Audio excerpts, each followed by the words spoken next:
반석의 성도 여러분, 1월 18일 월요일 아침 아까베 시간에 돌아왔습니다. 오늘도 주께서 새날을 여셨습니다. 말씀으로 묵상하고 또 무장하여 하루를 승리하는 저와 여러분 되었으면 좋겠습니다. 오늘 말씀은 누가복음 6장 27절에서 49절까지 주일 본문과 함께 연결해서 이 부분을 해석해야 되기 때문에 여러분 성경을 펴시고 좀 따라오시면 감사하겠습니다.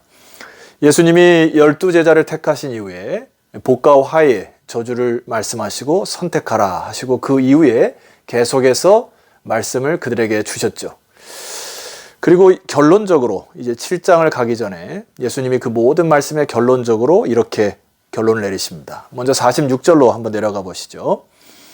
너희는 나를 불러 주여 주여 하면서도 어찌하여 내가 말하는 것을 행하지 아니하느냐 하고 질문을 합니다. 그러니까 그때 당시에 사람들이 겉으로 종교적 행위만 가지고 내가 신앙이 있는 척 하는 것에 대한 질책이십니다. 그러니까 회당에서의 모습과 회당을 벗어난 모습이 다른 것을 주님께서 지적하시는 거예요. 오늘날 예배당에 예배를 드리는 자들이 밖에 나가서의 삶이 다를 때, 그러니까 입으로는 주여 주여 하는데 열매가 없는, 즉 주의 말씀을 행하지 않은 것을 주께서 꾸짖는 내용이십니다. 그러나 주님이 이렇게 말씀하시죠. 47절입니다.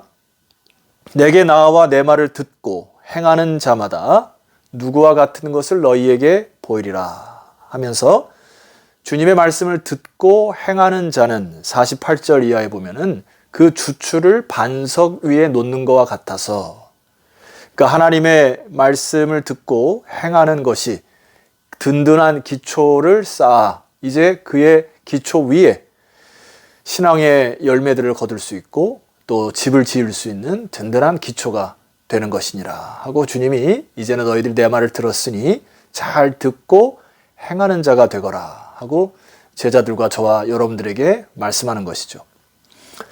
그래서 앞으로 쭉 올라가시게 되면 27절에 보면 주님이 오늘날 우리에게 이렇게 얘기하십니다. 27절 읽겠습니다. 그러나 너희 듣는 자에게 내가 이르노니 너희 원수를 사랑하며. 자, 여러분, 이 원수를 사랑하라는 말이 굉장히 좀 이렇게 숨이 턱 막히죠. 여러분, 사실 우리가 입으로는 뭐 원수를 사랑한다 이렇게 얘기할 수 있지만은 실질적인 삶에 들어오면 이것이 굉장히 어려움을 여러분 누구보다 잘 압니다. 이 원수를 사랑하라는 말은 우리 인간의 힘으로는 도대체 엄두가 나지 아니하는 주님의 말씀이시죠.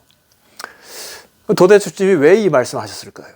그러나 여러분, 이 말씀을 자세히 보면은 그러나로 접속사로 시작이 됩니다. 그러니까 앞에 있는 말씀이 무슨 말씀을 했기 때문에 이 접속사를 쓰신 거죠. 그러나 너희들은 원수를 사랑해야 된다, 이런 말이죠. 그럼 26절과 연계해서 좀 묵상을 해보아야 합니다. 26절 읽어드리겠습니다. 모든 사람이 너희를 칭찬하면 화가 있도다. 그들의 조상들이 거짓 선지자들에게 이와 같이 하였느니라.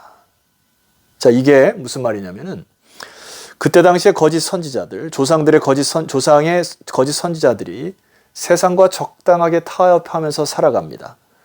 그리고 세상에 저항하지도 않고 살아가면서 모든 사람에게 칭찬을 들으려고만 살았던 것입니다. 그래서 그들에게는 원수가 없었다는 거예요. 세상적으로 볼 때는 모든 사람에게 칭찬을 받았고 세상에선 영웅이었지만 신앙인은 아니었다라는 것입니다. 그러나 주님이 말씀하는 것은 무엇이죠? 그러나 너희들이 이 세상에서 옳고 그름을 가려서 옳음을 택하고 양심을 지키고 하나님 말씀하신 정의를 세워가고 그리고 선지자의 삶을 살아가기 시작할 때 이 세상에서는 자연스럽게 원수와 같은 자들이 생기기 마련이라는 것입니다.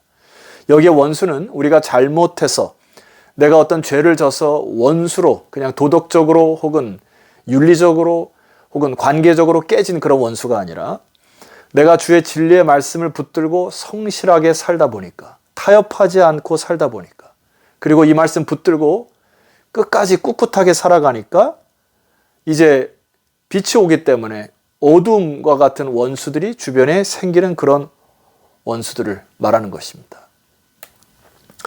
여러분, 사실 우리가 이 세상에서 참된 말씀 붙들고 살아가기가 참 어렵죠.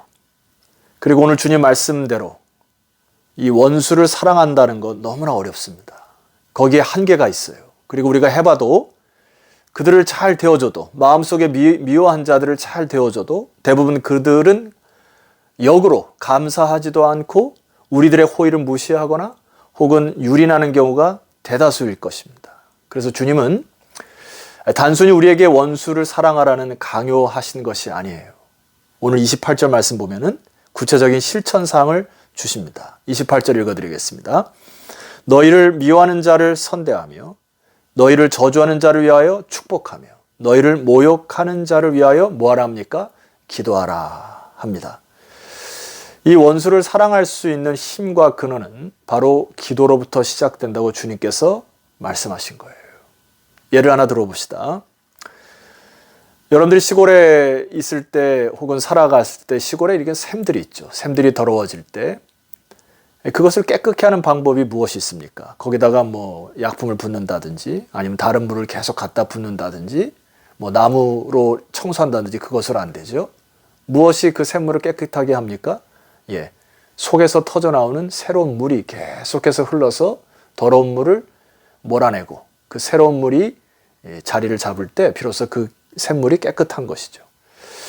우리 안에 굉장히 증오와 미움 또 원수에 대한 그 분노 이런 것들이 많이 쌓여 있습니다만은 우리가 기도를 통하여 하나님께 기도하고 하나님의 사랑과 은혜가 그분으로부터 속에서 터져나오기 시작할 때 비로소 우리가 원수에 대한 증오와 분노가 서서히 사라지는 것을 느끼고요.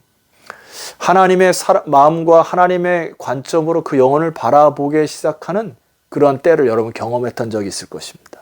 이게 나의 어떤 의지와 나의 어떤 힘으로 되는 것이 아니라 하나님의 영의 충만으로 또 주님께서 주시는 은혜로 그것이 채워지기 시작할 때 비로소 그 영혼이 불쌍히 여겨지는 그런 단계에 이를 때가 여러분 있었을 것입니다. 그래서 주님이 말씀하시죠. 그 너희를 모욕하는 자를 위하여 기도하라.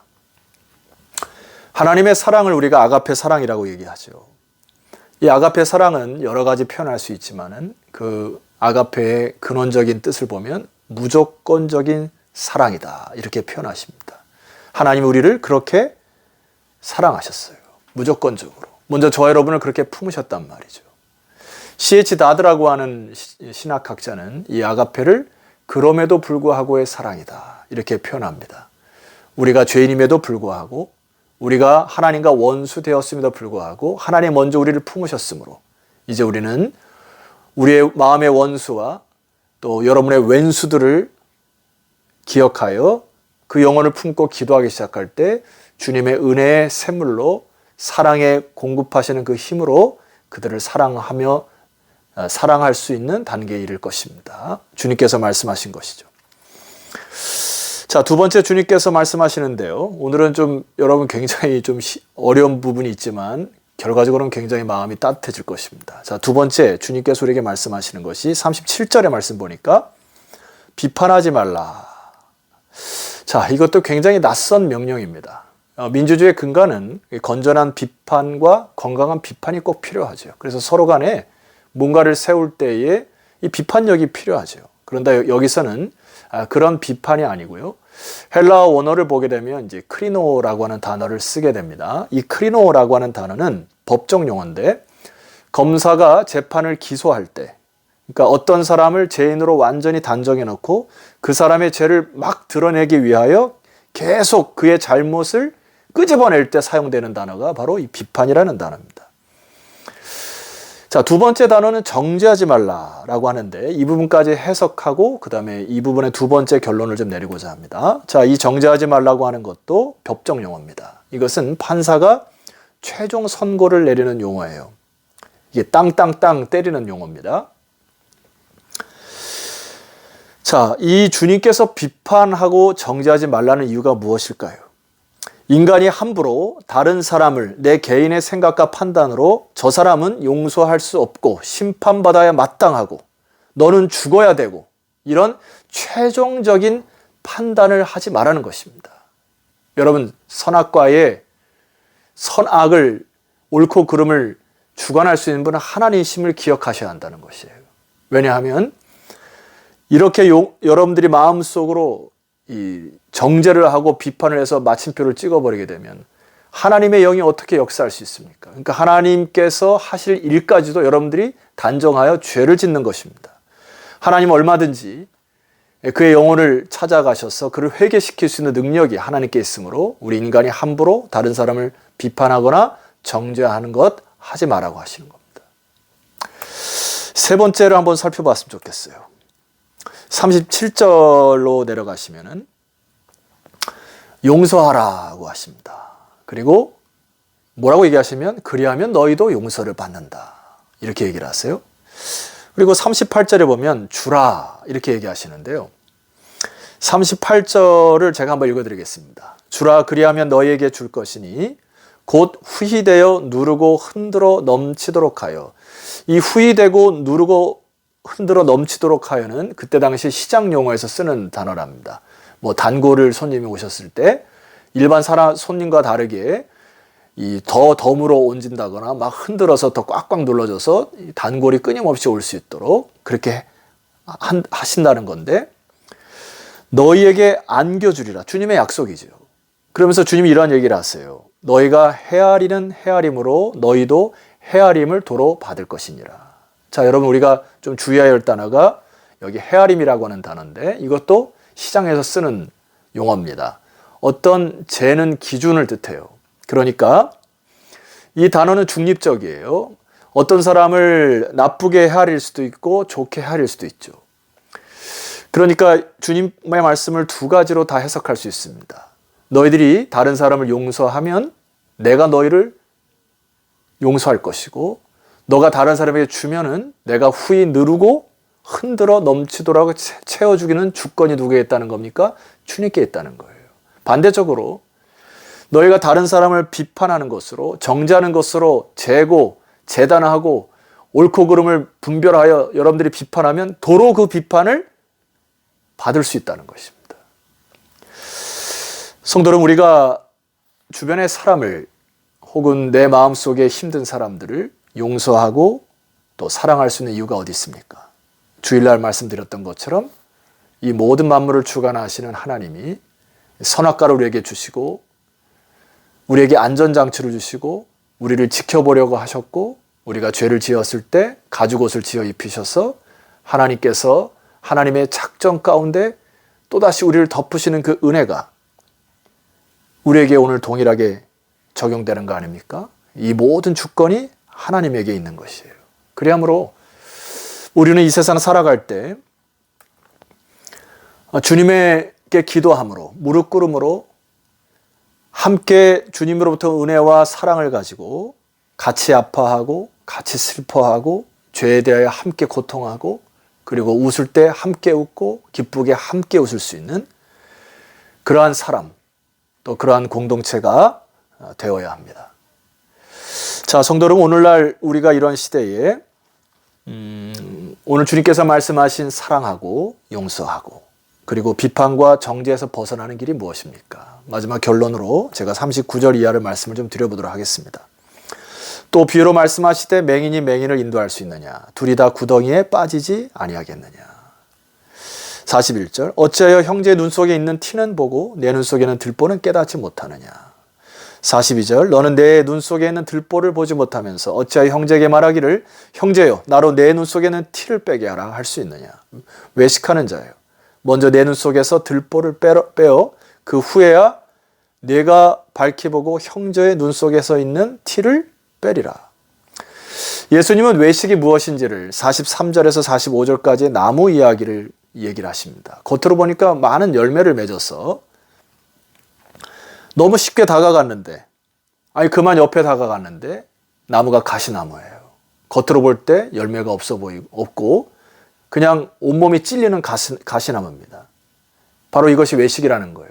겉으로 보면 뭔가 있을 것 같은데 다가서니까 찔리고 갈등하고 쏘고 분노하고 이런 겉과 속이 다른 것을 외식이라 합니다. 45절 말씀 보니까 이는 마음에 가득한 것을 입으로 말함이라 입에서 나오는 말이 늘 비판적이고 정죄하고 남을 흉보고 걱정하고 근심하고 두려워한다고 하면 그것은 외식이라는 겁니다. 우리가 외부적으로 아무리 외부적으로 볼 때 그 사람이 좋게 보일지라도 내가 내 속사람은 그렇지 못한 것, 내가 겉에는 신앙이 있는 척하지만 속에는 열매를 맺지 못하고 주님과 동행하지 못할 때 이 내면과 외면의 불균형으로 인하여 인생은 굉장히 허탈해질 수 있고 그 외식으로 인하여 망할 것이라는 것입니다. 주님께서 오늘 우리에게 마지막으로 이 비유를 통해서 말씀하는 것이 무엇이죠?